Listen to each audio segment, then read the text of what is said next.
Di prasasti tersebut dituliskan bahwa Raja Purnawarman seorang raja yang mulia sebagai raja yang gagah berani.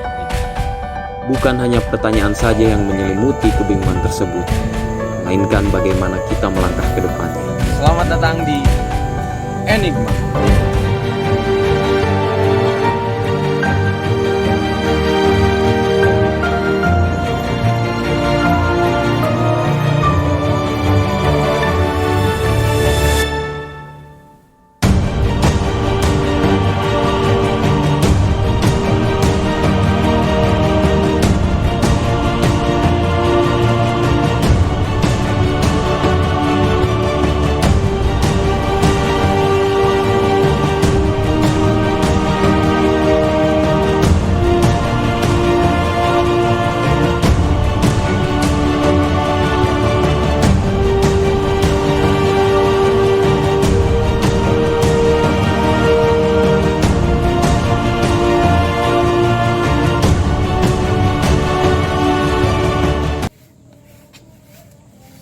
Assalamualaikum warahmatullahi wabarakatuh.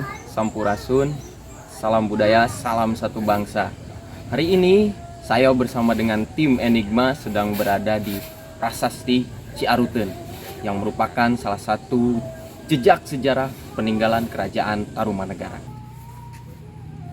Assalamualaikum. Waalaikumsalam. Sampurasun. Rampes.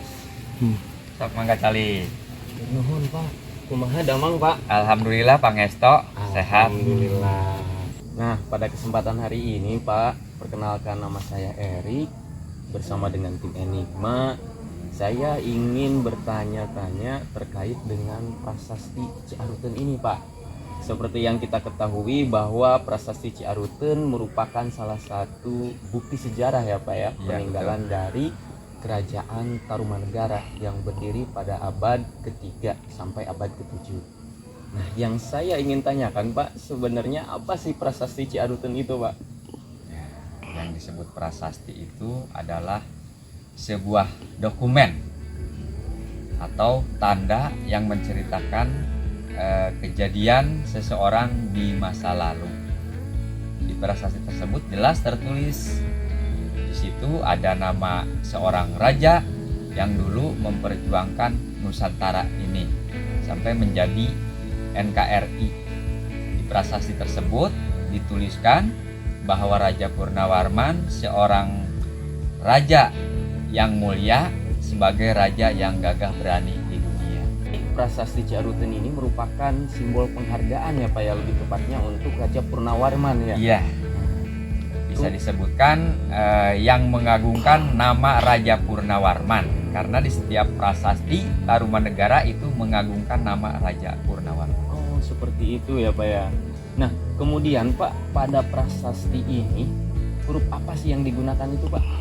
Nah, jadi huruf-huruf yang ada prasasti masa peninggalan Tarumanegara semua sama menggunakan huruf Palawa atau yang disebut Palawa awal. Palawa awal ya. Nah, selain tadi ada tulisan huruf yang merupakan huruf Palawa itu sendiri itu, Ya. di situ juga saya lihat Pak bahwa ada sebuah simbol ataupun telapak kaki ya Pak ya. Itu Iya. sebenarnya telapak kaki siapa gitu Pak? Nah, itulah telapak kaki yang mulia Sang Purnawarman, yaitu jejak kaki Raja Purnawarman. Purnawarman. Iya. Yang pada saat itu memang memimpin kerajaan ya sebagai penguasa ya Pak ya. Iya. Karena di prasasti itu yang ada jejak kaki disebutkan yang tadi 4 baris tulisan atau yang huruf Palawa itu diterjemahkan dalam bentuk puisi ya. Ini bekas 2 kaki yang seperti kaki Dewa Wisnu, ialah kaki yang mulia Sang Purnawarman. Itu raja di negeri Taruma yang gagah berani di dunia. Berarti emang bener ya Pak ya, secara fakta yang kita lihat dan yang kita dapatkan bahwa telapak kaki ini merupakan telapak kaki dari Raja Purnawarman yang gagah, berani, dan perkasa ya Pak ya. Ya. Nah, selain itu Pak, apa sih makna ataupun isi dari prasasti itu ini sendiri gitu Pak? Nah, jadi makna prasasti dengan adanya jejak kaki ya, karena Raja Purnawarman dulu adalah sebagai penguasa untuk mempersatukan Nusantara ya. di dalam simbol jejak kaki itu ikutilah jejaknya gitu. Mungkin jejak keberaniannya, kebaikannya, dan bagaimana cara seorang pemimpin menyejahterakan rakyatnya mungkin Pak ya. Jadi intinya Raja Purnawarman adalah seorang raja adil dan bijaksana untuk mencapai kemakmuran negeri pada saat itu. Di luar konteks yang tadi Pak, ya ada pertanyaan yang memang membelenggu di benak saya sendiri gitu Pak. Ya. Sebetulnya kenapa sih prasasti Ciaruten ini harus ditemukan di aliran sungai Ciaruten? Apakah ada kaitannya dengan lokasi kerajaan yang tidak jauh dari jejak peninggalan ataupun prasasti Ciaruten tersebut Pak? Ya. Jadi kenapa prasasti ditemukan di Sungai Ciaruten atau di dekat Sungai Ciaruten? Jadi peninggalan-peninggalan pada masa kerajaan lalu memang walaupun tidak tepat di pinggir sungai dan tidak jauh dari sungai. Kenapa? Ya karena memang sungai selain sumber kehidupan dan merupakan sarana transportasi. Nah, Kampung Muara ini atau yang disebut Ciaruten secara letak geografis sangat strategis, yaitu ada 3 aliran sungai, Ciaruten, Cisadane, Cianten. Itulah transportasi untuk perjalanan menuju dan membangun wilayah-wilayah lain yang ada di bawah kekuasaan Tarumanegara. Contohnya tidak jauh yang masih di lingkungan Jawa Barat, yaitu situs Batu Jaya Karawang. Ini kan menyambungkan ke laut sampai ke Karawang. Berarti diketemukannya prasasti Ciaruten ini di aliran sungai Ciaruten selain menyimbolkan bahwa adanya lokasi kerajaan, itu juga sebagai bukti bahwa ketika itu ada jalur transportasi ya Pak untuk perdagangan. Berarti ada kemungkinan ketika itu mungkin saja gitu ada kapal yang masuk ke sini ya, betul. untuk perdagangan. Jadi memang di wilayah sini bukan hanya satu prasasti. Kenapa? Karena wilayah ini dulu mempunyai posisi yang sangat penting. Ini dijadikan sebagai pusat pemerintahan Tarumanegara yang disebut Kota Tua Tarumanegara pada masa lalu. Selain prasasti Ciaruten sebagai bukti sejarah peninggalan kerajaan Tarumanegara, apakah ada lagi gitu Pak prasasti yang lain dan apa gitu kaitannya satu sama lain? Jadi selain peninggalan prasasti Ciaruten, di sini pun ada beberapa prasasti atau situs-situs yang lain seperti situs Kebon Kopi yang merupakan jejak peninggalan kaki gajah. Kemudian ada situs megalitik, ada situs atau yang disebut prasasti Muara Cianten. Itu menandakan bahwa wilayah kampung sini memang menduduki atau posisi yang sangat penting pada saat itu yang diduduki oleh Raja Purnawarman.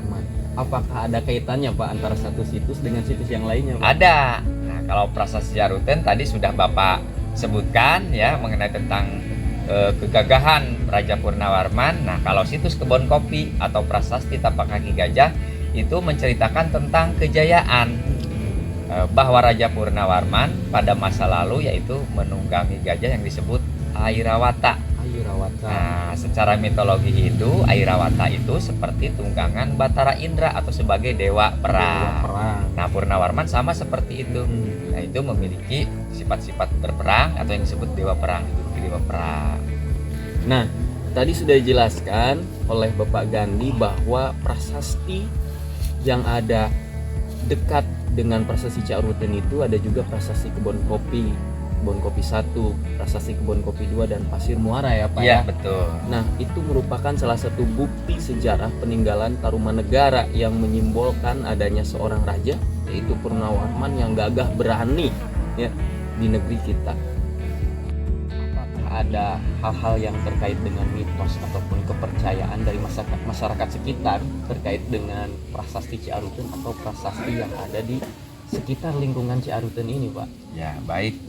Kalau mengenai tentang mitos ya pasti ya yang beredar di masyarakat itu ada, karena situs-situs ini memang tidak lepas dari masalah agama atau mitos-mitos yang beredar di masyarakat. Nah, kalau mengenai tentang prasasti Ciaruten yang beredar sebagai mitos, barang siapa bisa cocok dengan jejak kaki itu adalah masih dekat dengan keturunannya raja. Itu mitos yang beredar di masyarakat.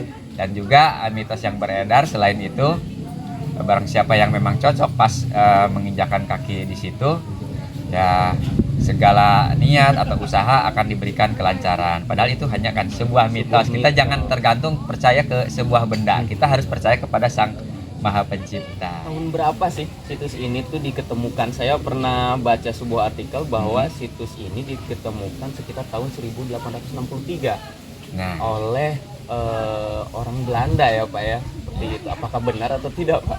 ya jadi yang menunjukkan atau yang menemukan pertama prasasti Ciaruten memang masyarakat lokal sini ya, Masyarakat nenek lokal. moyang orang sini. Cuma memang pada saat itu wilayah Kampung Muara Jaya sekarang ini pun dulu ada di bawah kekuasaan Belanda. Nah, jadi prasasti ini yang melaporkan ke lembaga kepurbakalaan kita itu atas nama Belanda pada tahun 1683 kalau prasasti Ciaruten ditemukannya, yang bernama N.W. Hopperman yang melaporkan tentang penemuan prasasti Ciaruten.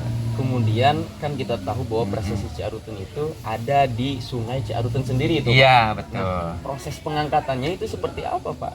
Nah, jadi proses pengangkatan prasasti Ciaruten memang cukup lama ya. Setelah ditemukan sekian lama, sekian ratus tahun. Nah, di situ pun banyak usulan-usulan dari para pengunjung juga, karena kondisi masih di sungai sangat kesulitan, ada banjir, ya jalanan licin. Nah, jadi proses pemindahan prasasti Ciaruten itu dilaksanakan pada bulan Juni tahun 1981. Prosesnya kurang lebih 2 bulan baru selesai, dari mulai pemasangan alat sampai prasasti ada di tempat yang sekarang.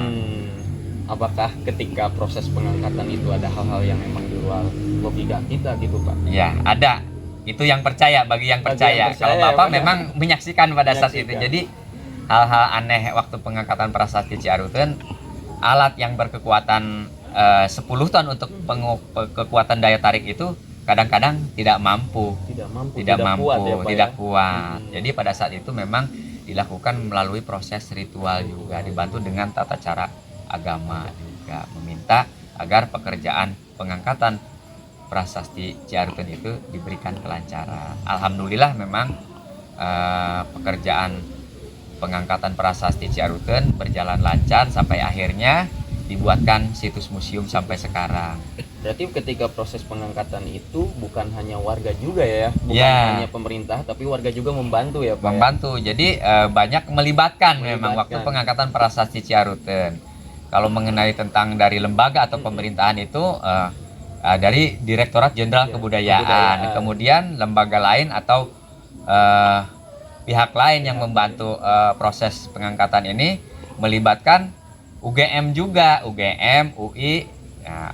Dan yang paling peran besar membantu proses pengangkatan ini masyarakat sekitar. Gitu. Jadi banyak melibatkan orang lah untuk penyelamatan atau pengangkatan prasasti Ciaruten. Pertanyaan terakhir mungkin Pak dari kami, apakah ada pesan yang ingin disampaikan dari Bapak untuk generasi sekarang dan generasi kemudian terkait dengan prasasti Ciaruten ini dan prasasti yang lainnya Pak, yang merupakan peninggalan jejak dari Kerajaan Tarumanegara itu sendiri Pak? Nah, kalau pesan Bapak ya sebagai juru pelihara cagar budaya, punya harapan baik untuk sekarang maupun untuk masa depan, semoga situs-situs yang berada di wilayah kita agar tetap terjaga, terpelihara, supaya generasi ke depan tahu dengan akan sejarah dan budaya bangsa kita sendiri.